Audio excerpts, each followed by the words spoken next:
E deixe-me fazer apenas alguns anúncios. No dia 10 de outubro, o Arautos do Rei, versão anos 70, estará de novo conosco aqui, numa mega programação da igreja, com um título realmente interessante. Será uma maratona espiritual e o título será Adventismo em Tempos Líquidos. Adventismo em Tempos Líquidos.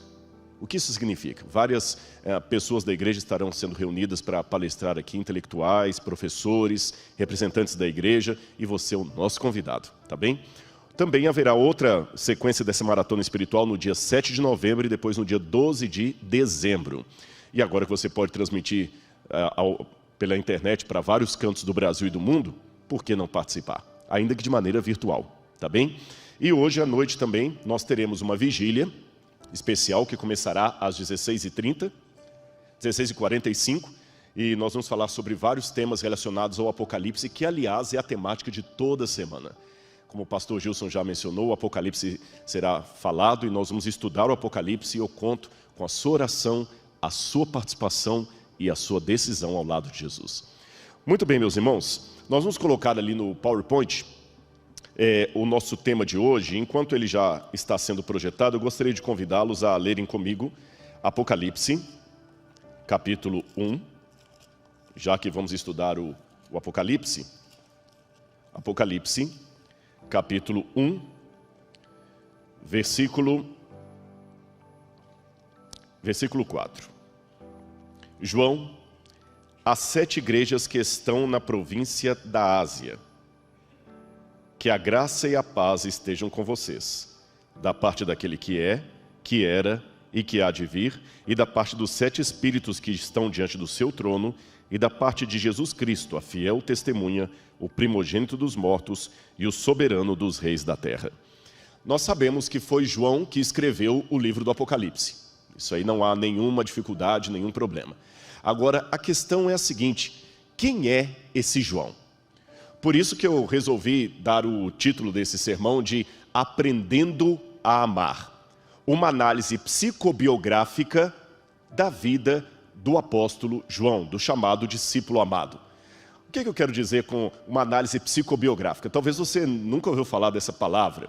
Eu não sou psicólogo, nem historiador, eu sou teólogo e arqueólogo, mas a gente sempre, na área que a gente acaba navegando um pouquinho em diálogo com outras áreas. E uma área que tem fascinado muito agora, um diálogo interessante, é uma mistura entre psicologia e história.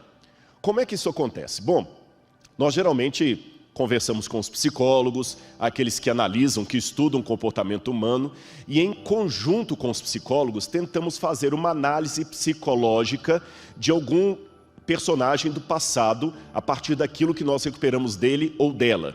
Ou seja, fazendo essa análise psicológica, nós temos uma psicobiografia, uma análise psicológica de alguém que não existe mais. E através da psicobiografia, a gente consegue entender várias coisas interessantes. Por exemplo, sabiam que Santos Dumont não suicidou simplesmente porque ele viu o avião sendo usado na guerra.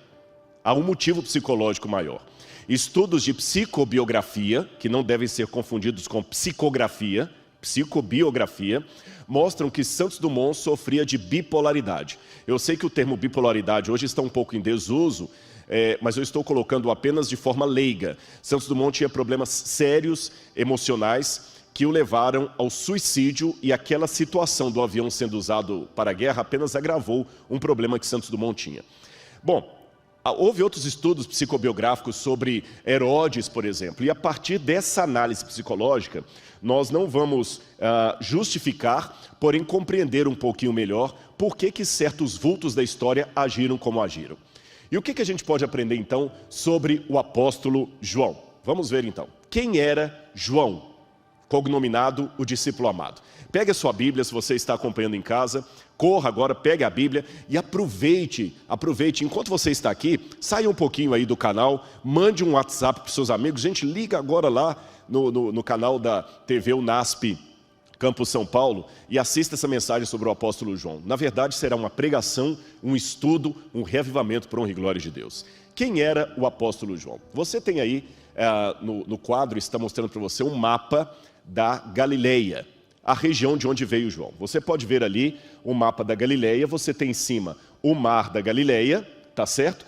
Descendo o mar da Galileia, você tem o rio Jordão, que desemboca aqui no Mar Morto. E você tem, no entorno do mar da Galileia, o nome Cafarnaum, está escrito Capernaum. Capernaum ou Cafarnaum é uma cidade onde Jesus iria morar. João provavelmente não era de Cafarnaum, ele era de uma cidade próxima ali chamada Betsaida. Mas por alguma razão que nós não sabemos qual, João mudou-se para Cafarnaum. É uma coisa que eu tenho que também explicar já nessa manhã, que nós vamos trabalhar com fragmentos de história. Eu não tenho o quadro completo. Também quero que os irmãos tenham um pouco de paciência no sentido que algumas coisas que eu apresentarei aqui são hipóteses. Eu não sou inspirado por Deus para falar uma coisa do ponto de vista profético. Eu também não estive lá na época, mas nós tentamos reunir algumas hipóteses. E quer que eu já adiante alguma delas? Você sabia que provavelmente João, o discípulo amado, era parente de Jesus? Não, Rodrigo, eu já estou na igreja há mais de 50 anos, eu nunca li isto. Você saberia dizer com que idade, mais ou menos, João começou a seguir Jesus? Será que dá para ter alguma inferência a partir da Bíblia? Antes de responder essas perguntas, vamos voltar ao mapa do Mar da Galileia. Aquela região ali, pessoal, era um barril de pólvora. Por quê? Porque muitos judeus que eram revolucionários, rebeldes, que queriam fazer revoluções contra Roma, eram oriundos da região da Galileia. A Galileia era tão desprezada pelos judeus aqui do sul, que eles diziam até que um galileu não poderia jamais ler a Torá numa sinagoga, porque a pronúncia dele iria desonrar a palavra de Deus. É porque eles diziam que os judeus da Galileia tinham um sotaque muito carregado. Tanto é que, certa feita, quando Jesus estava sendo julgado, Pedro foi reconhecido por uma das empregadas ali na casa do sumo sacerdote, por causa do jeito de Pedro falar.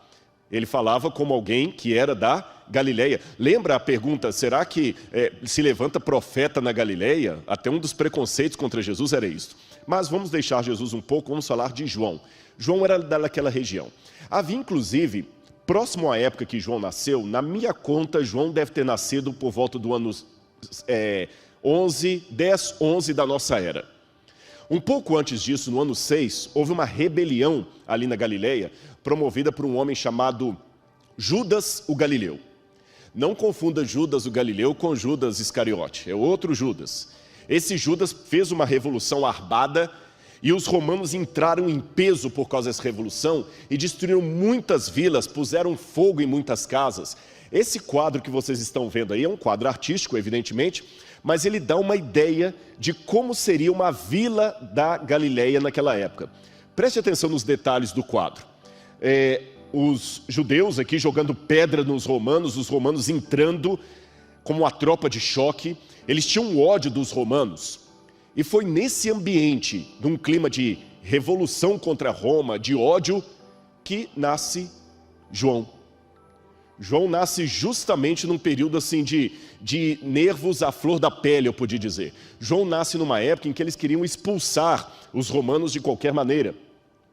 E existe inclusive um livro que eu li, O Mito do Sionismo, e esse livro, O Mito do Sionismo, diz que o efeito daquela ideologia da Galileia foi a anarquia e a revolução. A anarquia e a revolução. Tanto é que você já deve ter estudado em casa que no ano 70, Jerusalém foi destruída pelos romanos e o templo também foi destruído. Mas você sabia que a destruição de Jerusalém começou por causa das revoltas que havia na Galileia? Aqueles que levantaram a Segunda Guerra Judaica de 66 a 70 depois de Cristo, eles eram inspirados nos revolucionários da Galileia.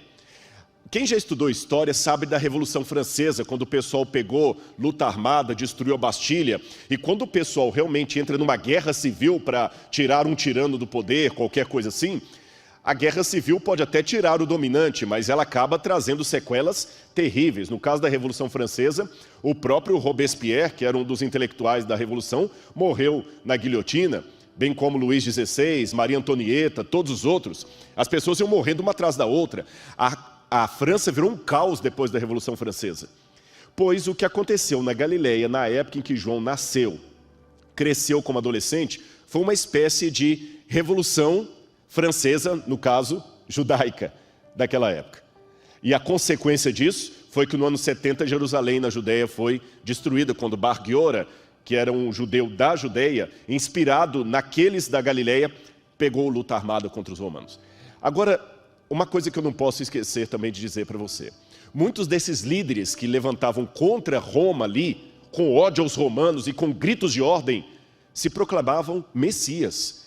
Porque havia nos manuscritos do Mar Morto, para quem não sabe, eu vou colocar uma notinha de rodapé aqui, os manuscritos do Mar Morto são cópias da Bíblia e de livros também não bíblicos, que foram encontrados nas cavernas de Qumran, em Israel, na Judeia, no ano de 1947 e 48.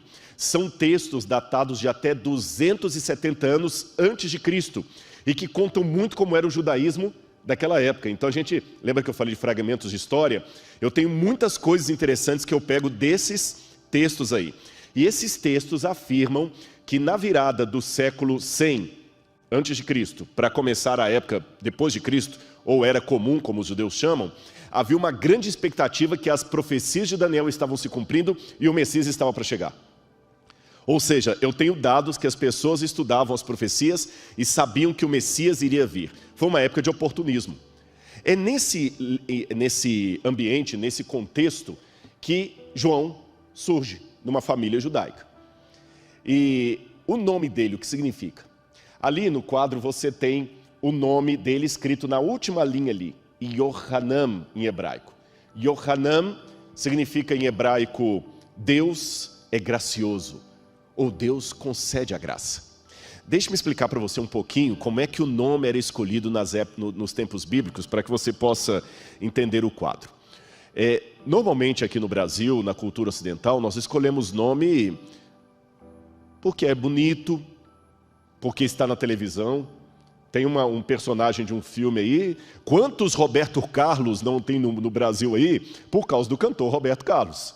Né? Quantas Vanderleia não tem aí porque na época da Jovem Guarda era uma febre de colocar o nome de filho de Vanderleia. Então, hoje a gente coloca nome assim, ou às vezes quer homenagear o avô, o pai. Esse aqui eu conheço, por exemplo, Milton, Dr. Milton Afonso, e tem um neto chamado Milton. Então, quer dizer, quer homenagear o avô, então se coloca o nome do avô e assim por diante. Roberto Conrad, filho. Então, quer dizer, tem muito isso. Mas no tempo bíblico era diferente. Eles escolhiam o nome pelo significado. Porque o significado representava algo em relação ao caráter projetado daquela criança, representava algo relacionado ao nascimento dela, um desejo dos pais para ela. Por exemplo, na Bíblia, sempre que dá um nome de uma pessoa, eles colocam um significado. E lhe colocarás o nome de Jesus, porque ele salvará o seu povo dos seus pecados. Jesus, Yehoshua, em aramaico, significa o Senhor salva. Perceberam? Abraão, que muda o nome de Abrão para Abraão, pai de um grande povo. Aliás, até hoje, quando eu estou com beduínos no deserto e que eu falo o meu nome, Rodrigo, que para eles é um nome muito estranho, porque eles falam árabe, eles sempre me perguntam, Rodrigo, o que significa? E não saber o significado do seu nome é tão estranho como não saber o nome do seu pai e de sua mãe. Então aquele bebê recebeu o nome de Yohanan, Deus concede a graça. E que significado profundo para alguém que precisaria mesmo da graça de Cristo. Sabe por quê? Lembra que eu comecei esse sermão propondo um exercício de psicobiografia. Nós vamos fazer uma análise psicológica do apóstolo João. E o que eu descubro? Primeiro que ele era um jovem audacioso.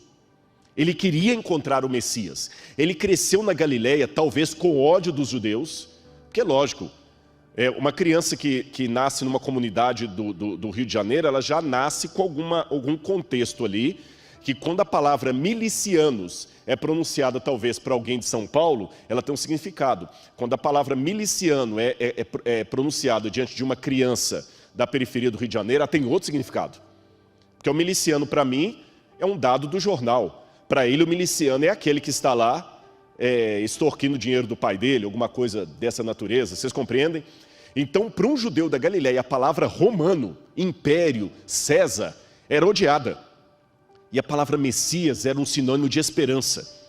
Mas talvez João desanimado com os Messias daquela época, ele queria se aprofundar mais na Torá. Ele queria se aprofundar mais no estudo do Messias. E a melhor maneira que ele tinha era entrando para uma escola rabínica.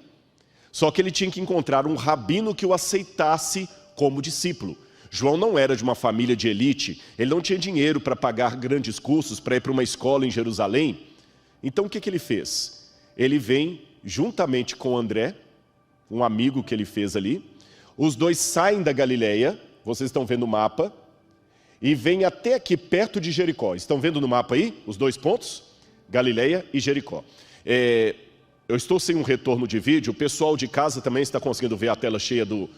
Ótimo. Então você em casa também preste atenção nos detalhes aí. Você tem um pininho mostrando lá Cafarnaum, de onde eles saíram, e eles desceram mais ou menos uns 180 quilômetros até perto de Jericó. Aí se você andar em Jericó para frente, você tem o val do Rio Jordão. Por que eles foram ali para o Rio Jordão? Ali estava batizando João Batista. E João Batista tinha a fama de ser profeta. E era um profeta que era ao mesmo tempo um rabi. E ele aceitava pessoas pobres seguindo. Era fácil ser discípulo dele. Então ele se tornou discípulo de João Batista. Só que um dia, João Batista anunciou: o Messias vai vir. O Messias vai vir. E ele estava esperando esse Messias. E de fato um dia o Messias veio e foi batizado por João Batista. Quando Jesus foi batizado por João Batista, no dia seguinte, Jesus passou e João Batista falou: olhem, o Cordeiro de Deus que tira o pecado do mundo, é a ele que vocês devem seguir. Ele e o seu colega, na mesma hora, foram seguir Jesus. E quando Jesus parou: o que vocês procuram? A gente quer saber onde é que o Senhor mora. E eles então se tornaram os primeiros discípulos do Rabino Jesus. Qual seria a idade de João nessa época? Eu vou dizer para os irmãos que, na minha opinião, João deveria ter entre 15 e 20 anos. Rodrigo, de onde você tirou isso? Eu nunca li isso no Desejado de Todas as Nações, nem... De onde você tirou que João deveria ter essa idade? Lembra que eu pedi a licença à igreja para levantar algumas hipóteses aqui. Simples. João não poderia, na minha opinião, ter mais de 20 anos por um episódio muito curioso. Se você ler no Evangelho, você vai ver em Mateus capítulo 17, que certa vez Jesus teve que pagar o imposto do templo. Ele estava com os 12. Mas dos 12, quem pagou o imposto do templo? Jesus e Pedro. E você que está em casa, raciocine, por que pagou só por Jesus e Pedro? Lembre que eles perguntaram: escuta, o Senhor e seus discípulos não pagarão o imposto do templo? Jesus falou: Pedro, vai lá, pesque um peixe. Ele tirou as 2 moedinhas. Jesus falou: Pedro, pague por mim e por você. Por que será que Jesus não mandou pagar por todos os discípulos? Vamos abrir a Bíblia em Êxodo capítulo 30, versos 11 a 16. Êxodo capítulo 30, versos 11 a 16. E você que está em casa, acompanhe na sua Bíblia comigo aí. Êxodo 30, 11 a 16. Quando o imposto do templo foi estipulado por Moisés, aqui na minha Bíblia diz assim: o Senhor disse mais a Moisés: quando você fizer recenseamento dos filhos de Israel, cada um deles dará ao Senhor o resgate de si próprio quando você fizer a contagem, para que não haja entre eles praga nenhuma quando você fizer a contagem. Todo aquele que for incluído na lista, dará isto: 6 gramas segundo o peso padrão do templo, do santuário, que é de 12 gramas. Esses 6 gramas são a oferta ao Senhor. Todo aquele que for incluído na lista de 20 anos para cima. Então, se Jesus pagou só por ele e por Pedro, o que é que eu posso deduzir? Que os demais tinham menos de 20 anos. A única exceção que eu abriria aqui seria para Levi e Mateus. Levi e Mateus talvez tivesse mais de 20 anos, mas ele era isento de pagar impostos porque era coletor de impostos. Então João não tinha mais do que 20 anos quando ele seguiu Jesus. E por que eu coloco não menos de 15? Porque de acordo com o Talmud, você tem o Pirkei Avot, que é a tradução dos pais. Lá diz assim: Judá ben Temá, aos 5 anos é atingido a idade para estudar Mikra, aos 10 anos a Mishnah, aos 13 para cumprir os mitzvot, que é o bar mitzvah, né, que é o filho do preceito, e aos 15 estudar o Talmud. Eu sei que isso é um pouco depois da época de Jesus, mas a gente deduz que na época de Cristo, a idade para o menino começar a estudar aos pés de um rabino era a partir dos 15 anos. Então, considerando que ele largou a Galileia procurando um rabino para estudá-lo, ele deveria ter mais ou menos os seus 15 anos, então entre 15 e 20 anos. Surpreendeu vocês? Porque em muitos filmes, a gente imagina o apóstolo João, todos os discípulos de Jesus com uma barba já assim, idosos, eram adolescentes que Jesus pegou. Olha quanta coisa pode ser feita pelos jovens. Olhem quantas coisas podem ser feitas pelos jovens. Percebeu? Agora, a juventude tem vantagens e desvantagens. Você sabe que um amigo meu dizia que o problema está nas pontas, né? Porque quando você começa, você às vezes está com muita empolgação, mas não tem experiência de vida. Às vezes lá na frente você tem experiência de vida, mas não tem aquela energia toda mais. E faltando a experiência de vida, o que acontece? O grande problema é que você às vezes vai ter o entusiasmo, mas por não ter a maturidade, vai acabar dando as mãos pelos pés. Querer resolver tudo na base da foice, e não é assim que a coisa funciona. E João, jovem, mas ele era muito afoito também. Se eu ler o que diz a Bíblia em Mateus capítulo 10, verso 2, lá fala o nome dos discípulos e diz assim: ora, o nome dos 12 apóstolos são estes: primeiro Simão, por sobrenome Pedro, e André, seu irmão. Tiago, filho de Zebedeu, e João, seu irmão. Se coloca desse jeito Tiago, filho de Zebedeu, e João, seu irmão, é que Tiago era mais velho. Porque na cultura da época, o nome do mais velho sempre vinha na dianteira. Então João era mais novo que Tiago. E a gente aprendeu alguma coisa. João tinha entre 15 e 20 anos quando seguiu Jesus. João tinha um irmão chamado Tiago. E como é que era o nome do pai dele? Zebedeu. Agora João tinha um caráter tão grande. Lembra que eu falei dessa questão do nome ter algo a ver com a pessoa? O nome da criança é Jacó, porque ele segurou o calcanhar do outro ali. Jacob, em hebraico, significa aquele que segura o calcanhar do outro, que engana. Por isso que Jacó tinha esse nome. Quando ele mudou de vida, não podia mais chamar Jacó, teve que chamar Israel, e assim por diante. Jesus apelidou os dois irmãos, Boanerges, filhos do trovão. Ambiciosos desde o início, eles eram ambiciosos e explosivos. Teve uma certa situação em que uma vila samaritana não acolheu os discípulos. Eles disseram: Senhor, quer que a gente manda um raio descer para destruir? A gente pensa sempre em Pedro como sendo aquele irado, mas João não ficava atrás, irmãos. É porque a gente é muito pegado por esse discípulo amado. Ele falou tanto sobre o amor, a gente imagina um João muito doce, mas João era irado. João teve que domar a personalidade dele, o caráter dele na marra. Houve um episódio que a mãe de Tiago e João chegou a pedir a Jesus: Senhor, quando o Senhor estiver no seu reino, manda um filho meu ficar à tua esquerda e outro à tua direita. Eram ambiciosos. Sempre que havia briga sobre quem era o maior do grupo, com certeza João estava entre eles. E será que João seria parente de Jesus? O que você acha? Geralmente, quando fala de João como parente de Jesus, a gente pensa em João Batista, que coloca como primo. Mas eu não estou falando de João Batista, eu estou falando do João que escreveu o Apocalipse. Então eu gostaria de convidar você que está em casa a acompanhar estas passagens da Bíblia aqui, onde eu de propósito deixei marcado algumas passagens, tá bem? Acompanhe com a gente aí, e quem está aqui na igreja vai acompanhando também. Se eu comparar o evangelho de Mateus, Marcos e João, o relato da crucifixão, olha o que eu encontro. Entre elas, as mulheres que estavam ao pé da cruz estavam Maria Madalena, Maria, mãe de Tiago e de José, e a mulher de Zebedeu. Vamos ficar apenas com o relato de Mateus 27, 56. A mulher de Zebedeu era mãe de quem? Tiago e João. Então a mãe de Tiago e João estava ao pé da cruz, junto com a mãe de Jesus, junto com Maria Madalena e junto com uma outra Maria, a mãe de Tiago e de José. Por que eu sei que a mãe de Jesus estava ali? Porque o evangelho de João vai falar que ela também estava ali.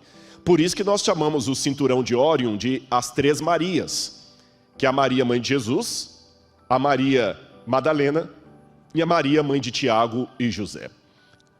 Agora vamos para Marcos capítulo 15, verso 40. O mesmo texto diz assim: Estavam também ali algumas mulheres observando de longe, entre elas, Maria Madalena, coloquei de vermelho, tá vendo? Porque é a mesma que aparece em cima, Maria Madalena, Maria, mãe de Tiago, o menor, e de José. Raciocine comigo, por que Tiago, o menor? O que você deduz? Aqui tem o pastor Gilson. Se eu dissesse assim, olha, pastor Gilson do NASP. Se eu tenho que colocar o pastor Gilson do NASP, é porque eu entendo que tem um outro pastor Gilson. Então, se eu coloco Tiago menor, é porque tinha outro, e tinha outro mesmo, que é o Tiago, irmão de João. Vamos continuar lendo. Estavam a mãe de Tiago, o menor, e de José, e Salomé. Opa, então eu já deduzo que a mulher que Mateus falou, mulher de Zebedeu, Marcos deu o nome dela, Salomé. Então já aprendi algo a mais a respeito de João. Ele era filho de Zebedeu e Salomé, tinha entre 15 e 20 anos quando começou a seguir a Jesus. Ele também tinha um temperamento explosivo e a mãe dele estava ao pé da cruz. Agora volte o seu olhar para a Bíblia e vamos ler o relato de João, o próprio João. Ele diz assim, João 19, 25.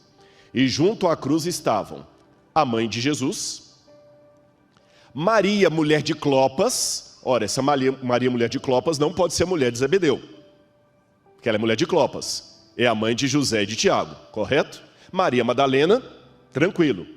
E a irmã da mãe de Jesus, Salomé.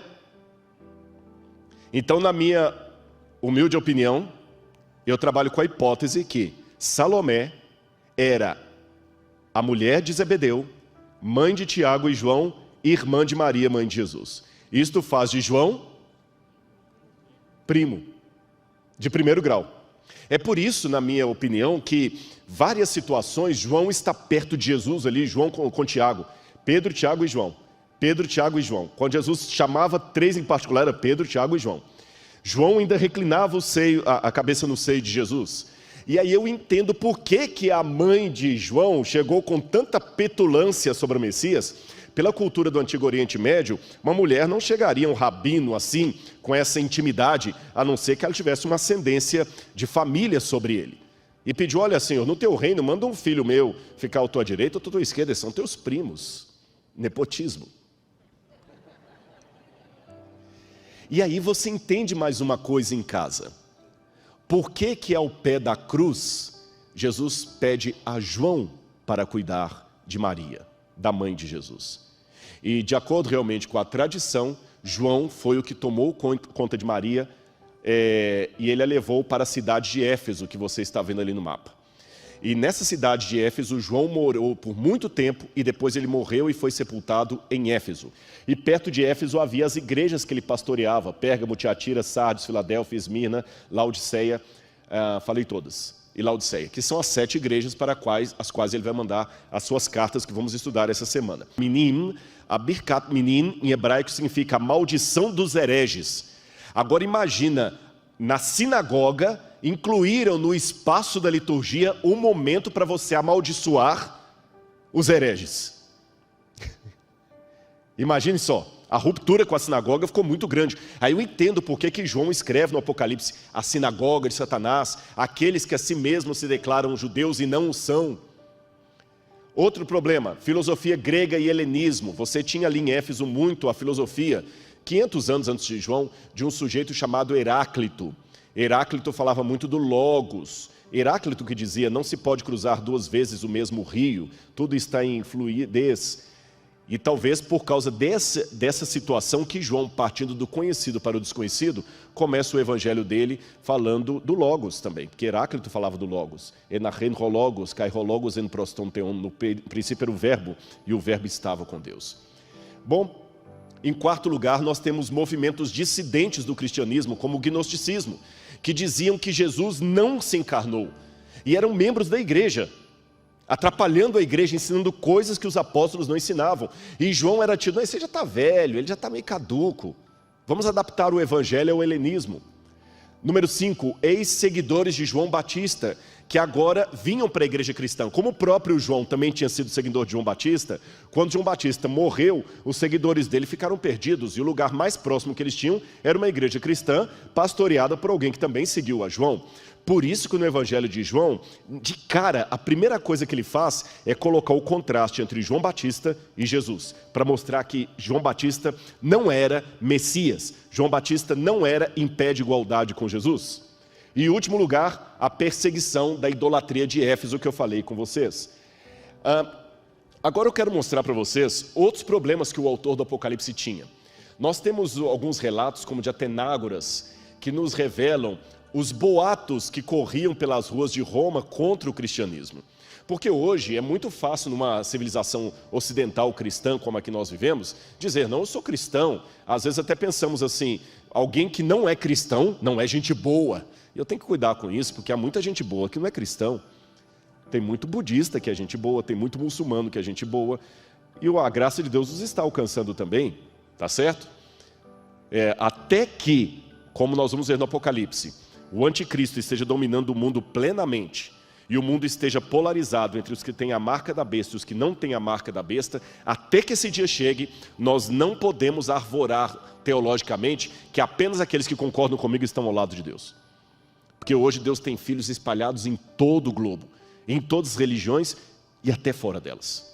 Percebeu? Mas vamos voltar ao boato daquela época em que não era tão politicamente correto dizer eu sou cristão. Pelo contrário, o cristianismo era uma religião ilícita para Roma. Olha os boatos que eles falavam em Roma contra o cristianismo. Que eram clandestinos porque o seu reino era o céu e não Roma. Eles eram alienados porque não tinham pautas sociais, porque eles não tinham discursos de ordem, que praticavam incesto, porque como os irmãos se referiam uns aos outros chamando de irmão e irmã, saiu o boato, a fofoca, que eles tinham incesto, relação incestuosa, porque até o marido chamava a esposa de irmã.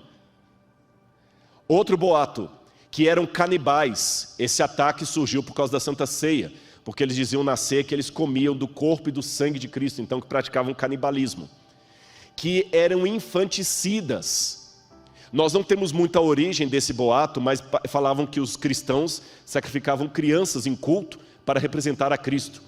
Que os cristãos eram perigosos porque eram discretos. E finalmente, que os cristãos eram ateus, porque eles não aceitavam os deuses de Roma.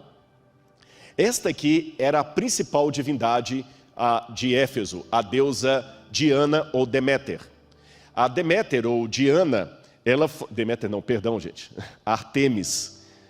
Perdão o ato falho aqui, não é Deméter, esqueçam Deméter. Deméter era a deusa dos cereais, tanto é que em latim chamavam de Ceres, a mãe de Persépolis. Eu confundi totalmente de Persépolis.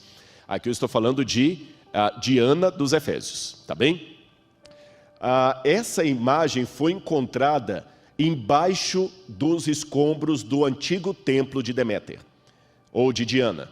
Essa era a imagem original que os adoradores de Diana ficavam gritando ali naquele teatro que eu mostrei para você, grande a Diana dos Efésios, porque a sua estátua caiu pronta do céu como um raio. E João, não apenas o apóstolo Paulo, mas João também teve que combater isso aí. Só que na época de Paulo, o grande problema era o culto a Deméter ou Diana. Na época de João você tinha um desdobramento, o culto a Diana e o culto ao imperador. E o que tem uma coisa a ver com outra? O imperador governava em Roma, João estava em Éfeso. O que tem Diana dos Efésios a ver com o culto do imperador em Roma? Se você olhar essa inscrição grega que está na cidade de Éfeso, você tem ali o nome Nekoroi ton Ephesion, em grego, que significa os guardadores, os guardiões do templo de Éfeso. Eu vou explicar para você isso. É que as cidades da Ásia Menor fizeram muita política com Roma para serem beneficiadas com títulos honoríficos, isenção de impostos. E quando o culto ao imperador começou no ano 29 a.C., quem sediou o culto ao imperador foram as cidades da Ásia Menor. Só que havia uma diferença que eu vou explicar para você. É que na época de Augusto, Júlio César foi deificado. O que significa isso? Júlio César foi considerado um deus.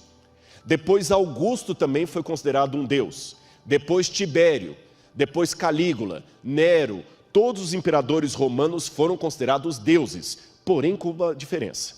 Eu vou explicar para você qual a diferença. O imperador só era adorado como Deus após a sua morte. Depois que ele morria, acreditava-se que ele virava uma estrela no céu, então ele era glorificado como um Deus. Mas em vida, o imperador não era adorado como um Deus. Mas sabe o que aconteceu na época de Domiciano? Domiciano foi um imperador implacável que assumiu Roma, e ele exigiu que o culto ao imperador fosse feito com ele vivo. Em outras palavras, Domiciano exigiu ser adorado como um Deus ainda em vida. Perceberam a diferença de Domiciano para os outros imperadores? Os outros só eram divinizados após a sua morte. Domiciano quis ser divinizado em vida.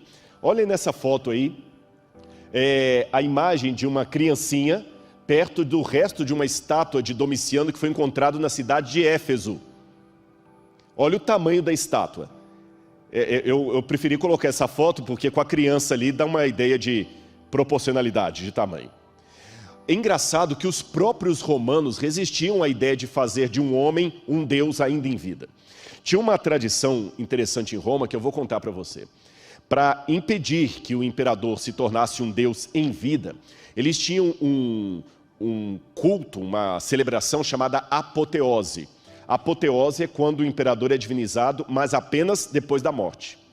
Quando eles divinizavam o imperador que morreu. E o que estava vivo tinha que participar de um festival que ocorria a cada época, principalmente quando ele voltava de uma batalha, e tinha que passar pelos portões de Roma, pela porta Arco do Triunfo. Aí eles colocavam assim: a cada tantas jardas que o imperador andava, ficava atrás dele um escravo, repetindo em latim assim: Respite poste omnem te memento. Olhe para trás e lembre-se que você é apenas um homem. Outra versão diz que o escravo falava assim a cada tanto: Memento mori. Lembre-te que você é mortal, que tu és mortal. Você é mortal, você é homem, você é homem. E quando ele era aclamado como imperador, eles tinham até um costume interessante. Eles traziam para ele uma bandeja.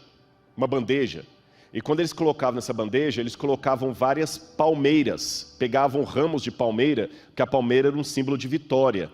E colocavam as palmeiras na bandeja. Agora, para quem é mais antigo que está me assistindo aí, eu quero que você talvez lembre de casa. Como é que antigamente eles chamavam as bandejas? Agora todo mundo está com medo de falar aqui na igreja, parece que é velho, né? Eu vou dar uma ajuda. Quando passavam geralmente as bandejas para recolher a oferta, o pessoal chamava como? As salvas. Bandeja antigamente era salva, em latim bandeja é salva. Então, como eles colocavam as palmeiras em bandejas, daí que veio a expressão uma salva de palmas. Perceberam? Daí que veio a expressão uma salva de palmas. Mas sempre lembrando que o imperador é apenas um homem. João, evidentemente, foi contra isso aí. E embora Jesus trabalhou muito com o caráter dele, Jesus usou João apesar das suas debilidades, eu acho que ainda tinha um pouco daquele filho do trovão, falando assim, não vamos aceitar o imperador. Ele bateu o pé, e até, segundo a tradição, isso não está na Bíblia, mas nós temos uma tradição disso do IV século, no Atos de João, é dito que Domiciano o jogou dentro de um tacho de azeite fervendo, tradição que, aliás, também é encontrada no livro Atos dos Apóstolos de Ellen White. Essa foto que vocês estão vendo aí em casa agora é a foto de San Giovanni a Porta Latina. E o oratório, e lá do lado você tem um quadro a óleo chamado San Giovanni em óleo, que mostra esse episódio de João. Mas como ele sobreviveu, Domiciano não queria fazer dele um mártir. E Domiciano então aproveitou, porque Éfeso foi a primeira cidade a oferecer para Domiciano as bases políticas para que ele tivesse o culto em vida. Não deu noutra. João era uma pedra no sapato. Domiciano tinha que, de alguma maneira, tirar João dali. E o que ele fez? Ele sentenciou João para mandá-lo para a ilha de Pátimos. Agora você pode perguntar, por que a ilha de Pátimos? Vamos ver primeiro um pedacinho da ilha de Pátimos, 5 minutos aqui, eu já vou encerrar. Coloca só para o pessoal ter uma noção da ilha de Pátimos, onde João ficou. Hoje é uma ilha linda na Grécia. Ali em cima, aquele pequeno castelo que vocês estão vendo ali, é um mosteiro ortodoxo, que foi fundado no século XII depois de Cristo. Na época de João, ali em cima tinha um templo de Diana dos Efésios. Da Diana, da Artemísia. É uma ilha, como vocês veem, pequena, tem muitas casas hoje. Esta é uma praia que tem ali, é o único lugar que tem uma praia desse jeito. Alguns até imaginam que foi aí que João teria aquela visão, que ele ficou em pé sobre a areia do mar e viu a besta subindo das águas. Que é o único canto da ilha que tem essa prainha aí. Mas na época de João era um lugar desolado. Havia uma comunidade, que morava ali. Não era uma ilha presídio, não era como Alcatraz. Muitas pessoas pensam Alcatraz, João trabalhando em trabalhos forçados nas minas, não. Era um lugar que tinha um templo de Diana, havia uma comunidade que morava aí, havia inclusive hipódromo na cidade, mas em que sentido que eu falei que ela era desolada? É porque a cidade praticamente não tem muita fonte d'água, é pouca, até hoje é pouquíssima fonte d'água na ilha, a água tem que vir do continente. Não dá para plantar muita coisa, vocês estão vendo que é uma ilha vulcânica, e na época era um centro de peregrinação da deusa Diana dos Efésios. Agora, com base nisso, eu consigo entender a sentença de Domiciano. Existe uma mulher chamada Flávia Domitila. Flávia Domitila era parente de Domiciano. E quando ela se converteu ao cristianismo, eu vou falar mais de Flávia Domitila durante a semana, o próprio Domiciano mandou que a prima dele fosse para o desterro. Há várias sentenças que ele poderia dar. Você tinha o desterro exilium, lata fuga ou libera fuga, ou seja, o condenado ia para alguns lugares, mas era proibido de entrar em outros, como Domiciano fez com Crisóstomo. Você tinha também a deportação, que era uma pena mais grave que o desterro. Era considerada como pena capital, pois implicava numa espécie de morte civil. Os deportados eram banidos para os piores lugares. E dentro da deportação você tinha o deportatio in insula, onde o indivíduo ficava no lugar de aquae et ignis interditio, ou seja, privado de água e de fogo. João então foi para um lugar que era privado de água e de fogo, de calor e fontes d'água, mas era um centro de peregrinação da deusa Diana dos Efésios. Aí agora eu entendo o processo psicológico do Domiciano, porque que ele mandou João para a ilha de Pátimos. Eu disse para vocês que João, em Éfeso, levantou-se contra a idolatria e o culto ao imperador. Então o que o imperador fez? O mandou como prisioneiro para o lugar onde Diana era adorada, para quebrar a influência dele, para matá-lo psicologicamente. E foi assim que João foi para a ilha de Pátimos. Qual a relação de Pátimos com a Diana dos Efésios? É que a lenda da mitologia grega conta que Diana, quando ela foi para uma região chamada Látmos, a montanha de Látmos, porque ela estava sendo perseguida, ela vinha de Látmos para o continente. E quando Diana, ou Artemísia dos Efésios, sai de Látmos para o continente, Látmos com L, ela via sob as águas uma bela ilha que estava afundada. Quem mostrava essa ilha para ela era a deusa Selene, a deusa da lua. Só que um dia Selene fez algo. Selene falou: olha como essa ilha é linda. Diana, essa ilha pode ser sua. Então, Diana, Selene e Apolo foram conversar com Zeus. Zeus fez a ilha sair da profundidade das águas para a superfície. E Diana então pediu a Zeus que desse a ilha para ela, onde ela pudesse ser adorada. Então Éfeso era o centro administrativo do culto ao imperador em vida e do culto a Diana, e o centro de peregrinação religiosa era a ilha de Pátimos, que teve esse nome Pátimos por causa do monte Látmos, de onde Diana saiu. Ficou mais claro para você que está agora acompanhando de casa o contexto? Por que João foi banido para a ilha de Patmos? Pois tem uma passagem do livro Desejado de Todas as Nações que me chama muita atenção. Ela diz, a autora, a extremidade do homem é a oportunidade de Deus. Foi ali naquela ilha que João teve a mais bela visão do juízo da volta de Jesus. Essa foto que vocês estão vendo aí é de um resto de uma torre de observação de romanos da ilha de Patmos. É uma das poucas coisas que nós temos que data da época de João. Quando eu vou a esse lugar, eu fico pensando, por essas escadas subiram soldados que vigiavam a ilha. Talvez algum deles entreteve diálogo com o apóstolo João. Quem sabe algum desses soldados não foi convertido pelo próprio João, porque ele certamente fez amigos e amizades ali. E sendo assim, eu termino a minha mensagem para você lembrando uma coisa. Quem era João a partir da psicologia, da psicobiografia que eu quis apresentar para você? João era o filho do trovão. Alguém como eu e como você, que precisava de ajuda. E por que Deus deixou que os traumas, os erros, os defeitos dos seus servos e servas estivessem contidos na Bíblia? Sabe por quê? Porque ali ele mostra o que a graça pode fazer a uma pessoa. Lembra o que eu falei sobre o significado do nome de João, Yohanan? Deus concede a graça, o Senhor concede a graça. E foi isso que João mais precisou em toda a sua vida, da graça de Deus para transformá-lo. E quando eu, Rodrigo, com todos os meus defeitos, pecados e vícios, olho para a Bíblia, eu vejo muito de mim naqueles homens e mulheres de Deus. Eu não digo isso com nenhuma arrogância, porque eles tinham virtudes, mas também tinham defeitos a serem corrigidos. Aí quando eu olho e falo, espera aí, Senhor, se há espaço para eles, há espaço para mim também. E você que está me assistindo agora em qualquer lugar do Brasil ou do mundo, se há espaço para mim, também há espaço para você.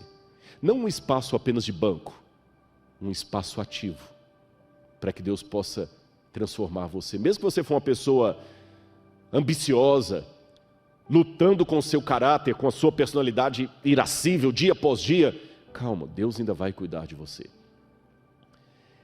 E mesmo que você for um filho do trovão, Deus vai usar você, como usou João. E se algum dia você, mesmo fazendo bem, por amor a Cristo, for jogado numa ilha de Patmos, Ele vai estar com você. Ali Ele falou com João. Porque hoje eu estou pregando numa igreja confortável, tendo o prazer de ser apresentado como um pregador da igreja adventista, cantando com o quarteto Arautos do Rei, mas podem ter certeza, esse sermão foi preparado pouco tempo antes de eu subir esse púlpito. Quando eu digo pouco tempo, não poucos minutos. É um sermão inédito, eu quero dizer. Ele foi preparado há poucos dias.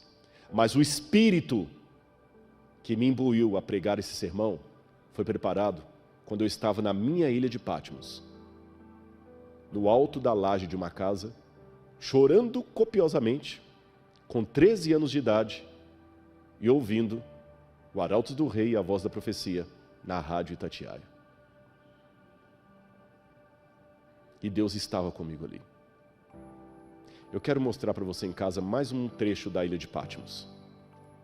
E eu quero terminar o meu sermão com mais essa imagem de Patmos. Patmos hoje é um lugar muito gostoso de se visitar. Pode colocar o play. Patmos tem um mar lindo. E eu confesso para vocês que quando eu vou a Patmos é difícil, por um lado, imaginar a angústia de João ali, que é um mar tão bonito. Mas olha como o símbolo pode variar de pessoa para pessoa. Aquele mar, que hoje para mim é tão bonito e que eu vejo tanta gente tirando foto ali, turistas do mundo inteiro, naquela época era o que separava João dos seus queridos. Aquele mar era sua prisão, era aquele mar que lembrava o que ele era, um prisioneiro de Jesus Cristo. Aquelas rochas cercadas de água por todo lado, eram que constantemente, manhã após manhã, o lembravam como ele estava longe daqueles que ele amava, e ele estava preocupado com a igreja. Será que os gnósticos vão tomar conta da igreja na minha ausência? Será que a igreja vai se perder? Será que Jesus não vai voltar? Será que nós nos equivocamos? E ele olhava para aquele alto onde hoje está o monastério e viu o templo de Diana, tão imponente, tão poderoso. E eu fico imaginando esse sentimento de João e traduzindo para hoje, que a gente vê a igreja parece tão pequena. O evangelho parece tão pequeno. Quem sou eu para competir com youtubers que ensinam coisas antibíblicas? E eu também olho para o mar que me aprisiona nesse mundo. Pode ser alegria para os turistas, mas para João, aquele mar, símbolo de povos, nações e línguas, era o que afastava dos seus entes queridos.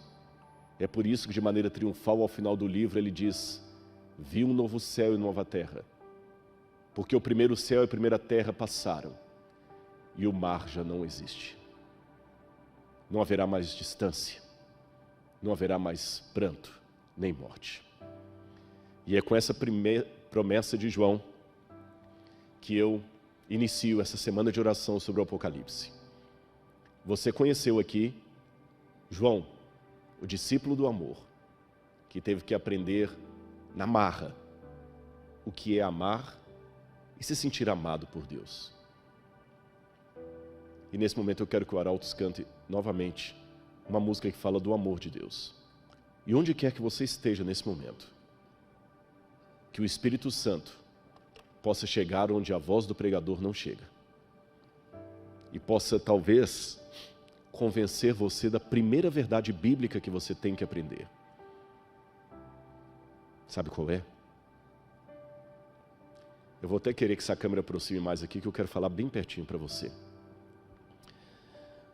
Você pode esquecer tudo que eu falei nesta manhã, os títulos, as datas, mas lembre-se de uma coisa: Deus ama você. Essa foi a verdade teológica que eu tive mais dificuldade de aprender, por problemas emocionais. Eu não entendia que Deus podia me amar. Quando eu descobri que Deus me amava, o meu primeiro desejo era falar isso para todos. E repito, Deus ama você. Jesus tinha 12 discípulos, mas João era aquele que reclinava a cabeça no seio de Jesus. E hoje, o céu dá esse direito a você, de se sentir um discípulo, uma discípula amada de Jesus. Fique tranquilo, o seio dele é grande o bastante para caber todos, mas não se preocupe agora com todos. Você tem o direito espiritual de se sentir o Filho único de Deus no universo. Não o Filho Jesus, porque esse cargo só ele tem, mas de todos aqueles que foram criados, você não pode se sentir menos do que o Filho amado de Deus. Mesmo em Pátimos, ele voltará, e o mar não existirá mais, no sentido da divisão entre você e aqueles que você ama. Que Deus use a vocês mais uma vez.